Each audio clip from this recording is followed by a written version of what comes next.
Hello and welcome to World Talks, where every word matters, with me, Anna Kalczynska. Good morning. Could Russian forces run out of armored equipment by 2026? This prospect doesn't seem implausible, as Russian army has already been using fewer armored vehicles on the front line in Ukraine. The Institute for the Study of War, a U.S. military think tank, reports that Russian losses exceed industrial capacity to replenish stocks. Now, how could this fact impact the situation on the front line, and could it bring the perspective of ending the war closer? To discuss this, I'm joined by Jacek Raubo, Director of Defense 24 Analysis Unit. Sorry, excuse me for this. And good morning, sir. Good to have you. Hello, and thank you for having me. So, as a U.S. military think tank wrote in an assessment this Saturday, Russia is relying ever more on Soviet-era reserves and is trying to conserve them as their losses mount. So how does it impact the Russian offensive campaign? Truly, we need to be very careful with this kind of assessments because we have had a lot of rumors about the lack of some resources dedicated to this Russian capabilities against Ukraine from the beginning of the war. So we need to be very careful. But on the other hand, we need to accept that Russia need to modify their own approach to warfare because of this possibilities of lack of resources, not only armored vehicles, but also other former Soviet Union equipment dedicated to strengthening the numbers of their soldiers in very fast way. So from one side, of course, Russia is losing a lot of weaponry during this aggression, during this illegal action against Ukraine. But on the other hand, they have still some capabilities. But on the other hand, there is also the aspect of doctrine. We need to accept that right now, when we are observing and we are trying to define the situation on the battlefields, we need to have not only the numbers in our head, but also how they are using this kind of weapons in their normal combat, from the tactical to the strategic level. So Russia is right now focusing on building this mass of infantry to storm, to assault Ukrainian lines in a very large number of attacks on the various fields, with sometimes a very slow moves, but on the other hand, a very bloody warfare, which is not acceptable from both sides. But Ukraine is dealing with the lack of soldiers much more than compared to the Russian side. So I think we cannot focus only on one aspect, and we need to be very careful with that. Absolutely. But when you say Russia has to modify its approach, I wonder what could be the impact of the sanctions imposed on Russia by the West in this respect, in respect of losses and difficulties in replenishing the stocks? It's a great question because of this question, we can the answer of this question, we see the complex situation around this war, mostly because Russia is using a lot of gaps, which is inside the sanctions against them from the first days of war, mostly by using some third parties, state and non-state actors. We have had, for instance, situation with this flying bombs and some Taiwanese firm, which is providing some tools and some parts of this construction to Russia. On the other hand, we are open for the discussion about the role of Russian allies like China, like Iran, and even South Korea. The PRK is providing to Russia a lot of weaponry equipment dedicated to strengthening this military forces right now, right here from the Russian side. So I think sanctions are working. Sanctions are very effective in long-term perspective on the Russian preparedness. But on the other hand, this is not the solution for everything. This is not the situation that we can support Ukraine only by sanctions, because Russia is highly effective and in avoiding these effects coming from the Western sanctions.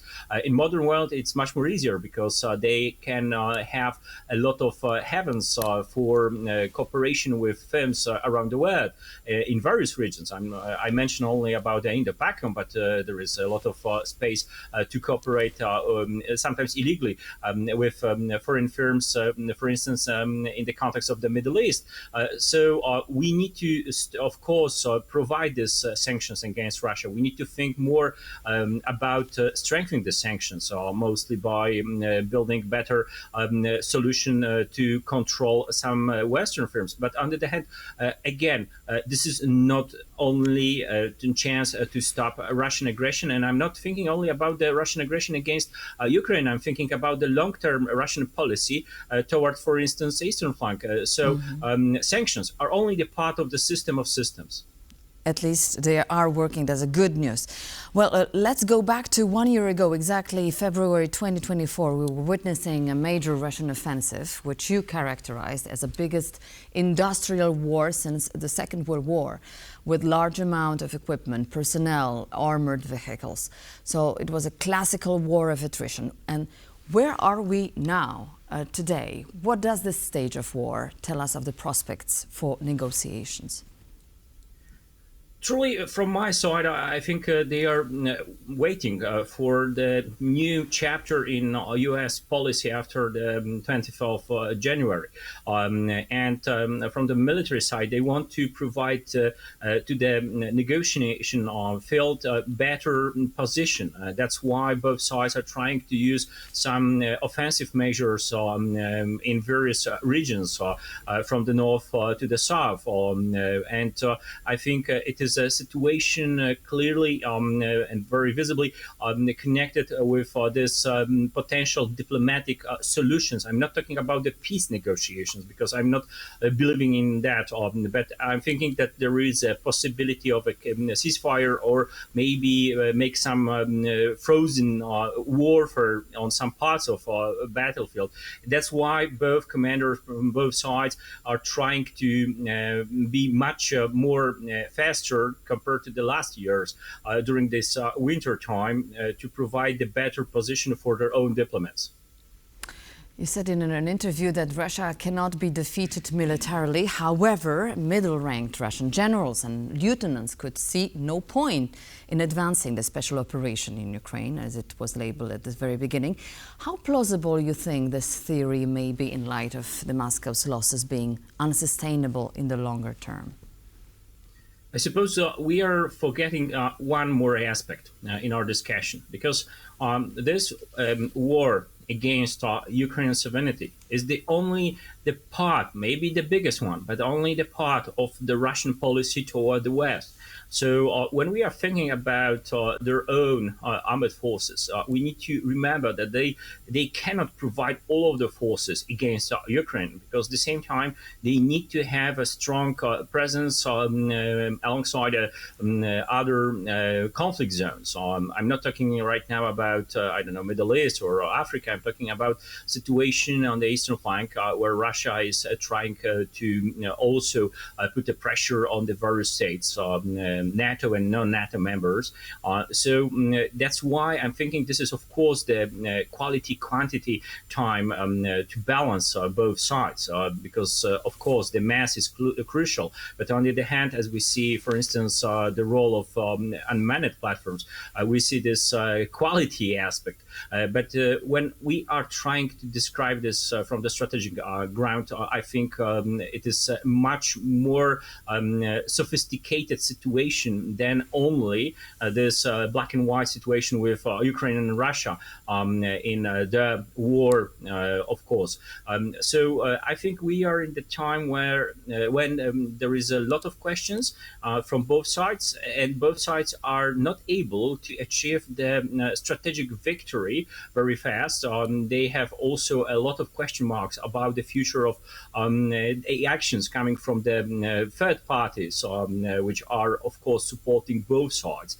And this is the time of more questions than answers, I think. I hope we will see some diplomatic solutions in the future, because as we see on your videos, we are still dealing with the large number of casualties from mostly of Ukrainian civilians. And this is the key aspect for solving this problem, not only by military, but also by diplomatic actions. As we have to wrap up shortly, I would also like to ask you about the burden that, how heavy is the burden for the Russian society, right? There's always the factor of recruitment and of the personnel. Now we learn that the Russians are still eager to pay large amounts of money. So it's for being recruited and to join the army. So is money still enough to join?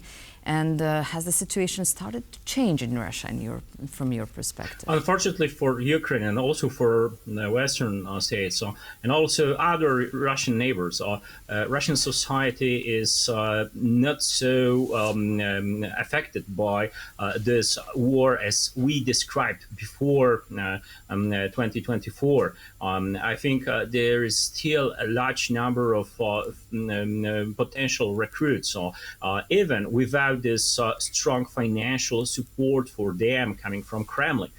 So unfortunately, we used to use some of Western standards to describe the Russian society. This is a non-democratic society, which been under the constant pressure from the psychological and propaganda tools for a long time. And we need to accept that this society can provide more troops, can provide more resources to their own regime to start maybe another conflicts even in the future.